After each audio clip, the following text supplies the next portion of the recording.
Hai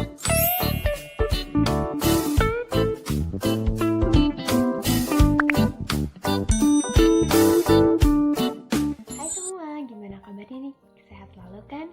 Nah, kali ini balik lagi sama aku Amanda Juliani.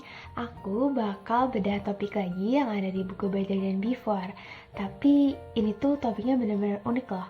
Kenapa? Karena sesuai dengan judulnya, topik ini itu adalah unik. Nah, buat kalian yang penasaran, langsung aja yuk kita bahas. Oke, yang pertama di sini ada kejelasan. Kejelasan itu apa sih? Nah, jadi kejelasan itu adalah elemen yang sangat penting dari kebiasaan dan juga sangat praktis bisa dikatakan. Nah, di sini itu terdapat dua jenis kejelasan mendukung kebiasaan. Yang pertama, ada kejelasan nilai dan yang kedua, kejelasan tindakan. Semakin jelas kita tentang apa yang kita hargai dan tindakan apa yang kita harapkan dari diri kita sendiri, itu bukan apa yang orang lain hargai atau yang harapkan dari diri kita. Jadi semakin besar kemungkinan kita berpegang pada kebiasaan kita. Penelitian menunjukkan bahwa ketika kita memiliki tujuan yang bertentangan, kita itu dapat mengelola diri kita sendiri dengan baik tentunya. Nah, kita seringkali merasa menjadi cemas dan lumpuh, atau seringkali kita tidak melakukan apa-apa. Seringkali ketika mengalami suatu ketidakjelasan itu karena dua nilai penting bertentangan. Namun seperti yang kita ketahui bahwa keduanya itu sama-sama penting. Jadi saat kita memaksakan diri kita untuk mendapatkan suatu kejelasan, saat kita mengidentifikasi masalahnya, terkadang kita itu akan menemukan solusi lebih baru dan mudah gitu untuk tetap berpegang pada suatu kebiasaan ketika kita melihat dengan jelas hubungan antara kebiasaan dan nilai yang dilayaninya seperti itu. Ketika tidak terlihat jelas bahwa suatu kebiasaan itu memiliki nilai, orang justru akan cenderung mengikutinya. Orang sering berhenti minum, dan ketika mereka tidak melihat hubungan yang jelas antara obat dan kondisi seperti apa, terkadang itu terjadi pada orang yang minum obat untuk tekanan darah tinggi. Jadi kejelasan itu apa sih? Nah, kejelasan itu salah satu alasan mengapa strategi penjadwalan sangat membantu.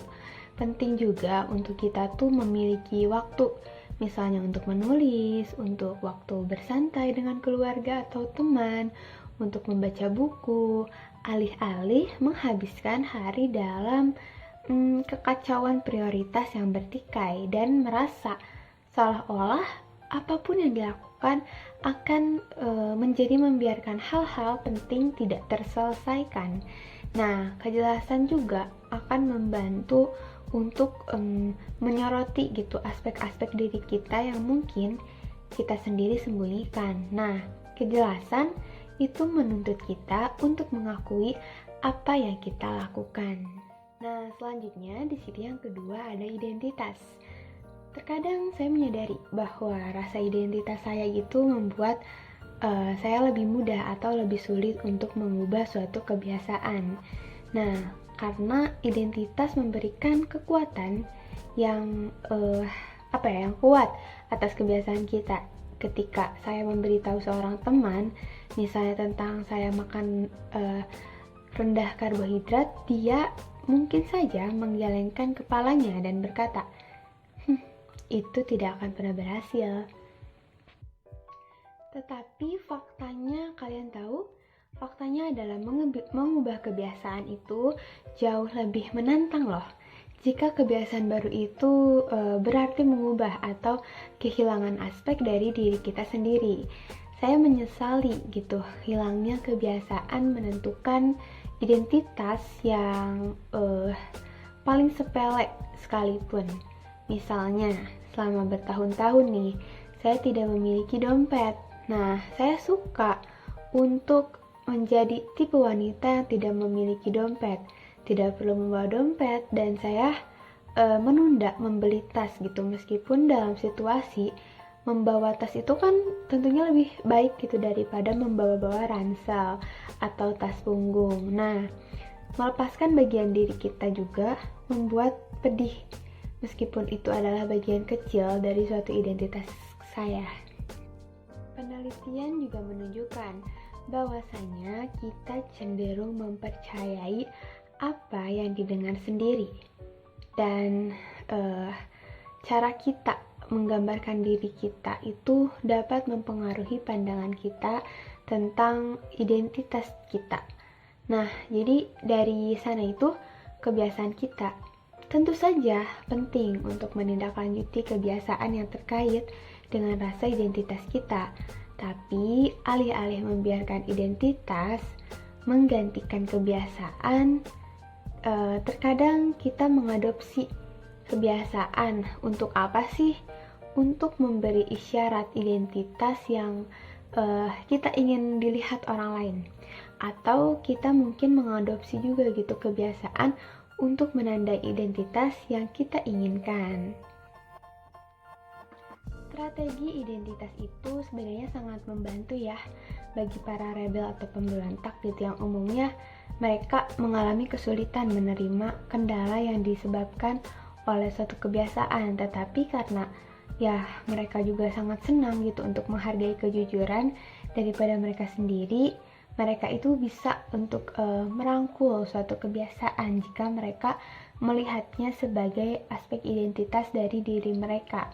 Nah, selain itu juga ketika kita mulai untuk memikirkan tentang identitas dan kebiasaan saya gitu, melihat di mana identitas saya itu menghalangi jalan saya sejauh ini terjebak dengan itu, tapi sudah waktunya untuk mempertimbangkan kembali.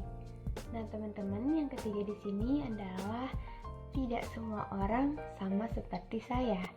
Orang lain ini itu adalah suatu rahasia kedewasaan. Saya tidak bisa membuat orang berubah ya, tetapi ketika kita berusaha untuk berubah, orang lain juga mungkin berubah karena lingkungan kita ikut berubah gitu.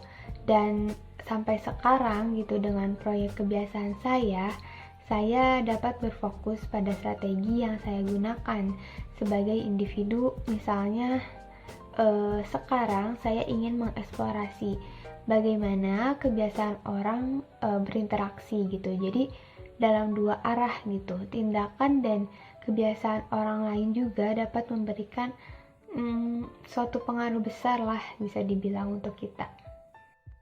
Orang lain itu bisa memiliki pengaruh yang luar biasa. Faktanya nih, saya telah menemukan bahwa saya itu lebih mungkin terbujuk dengan melihat tindakan sukses seseorang daripada oleh yang paling mengesankan gitu. Nah, kehadiran orang lain juga dapat mempengaruhi kebiasaan kita, karena kita kan cenderung untuk menjaga image di depan orang lain. Nah, selain itu ketika kita berada dalam situasi sosial nih, biasanya kita itu ingin untuk menyesuaikan diri, dan orang netral itu adalah orang-orang yang mengikuti kebiasaan kita. Mereka mendukung apa yang kami lakukan. Nah, terkadang ini itu berguna ya memang, tetapi terkadang juga dukungan ini itu membuat kita bisa lebih mudah gitu menuruti kebiasaan saat ini. Kita tahu gitu, seharusnya kita tidak melakukan itu. Sekarang bisa kita tarik kesimpulan pada kenyataannya, semua pekerjaan tentang kebiasaan dan kebahagiaan yang dimaksudkan untuk membuat membangun gitu sebanyak mungkin hal itu kehidupan sehari-hari di utopia, kehidupan sehari-hari dengan hubungan yang dalam dan penuh kasih, serta pekerjaan yang produktif dan memuaskan. Nah, seperti kehidupan sehari-hari gitu, dengan energi, kesehatan, dan produktivitas, seperti kehidupan sehari-hari dengan suatu kesenangan, antusiasme, dan juga keterlibatan dengan sedikit mungkin gitu penyesalan. Jadi rasa bersalah itu atau kemarahan. Nah, sedikit pelajaran tentang kebiasaan itu telah membuat aku untuk kurang menghakimi gitu, tapi juga lebih beropini, lebih yakin dari sebelumnya tentang nilai yang sangat besar dari suatu kebiasaan baik. Sekarang, semua yang telah dipelajari tentang kebiasaan membantu saya membuat hidup saya bisa dikatakan lebih baik dari sebelumnya. Dan selangkah demi selangkah membuat hidup itu lebih berarti. Dan saya merasa saya lebih mendekati dengan utopia saya. Nah, teman-teman semua, sekian bedah topik dari topik unik ini. Semoga kita bisa bertemu di bedah topik selanjutnya dengan buku yang berbeda. Untuk itu, saya ucapkan terima kasih telah menonton video ini dan sampai jumpa.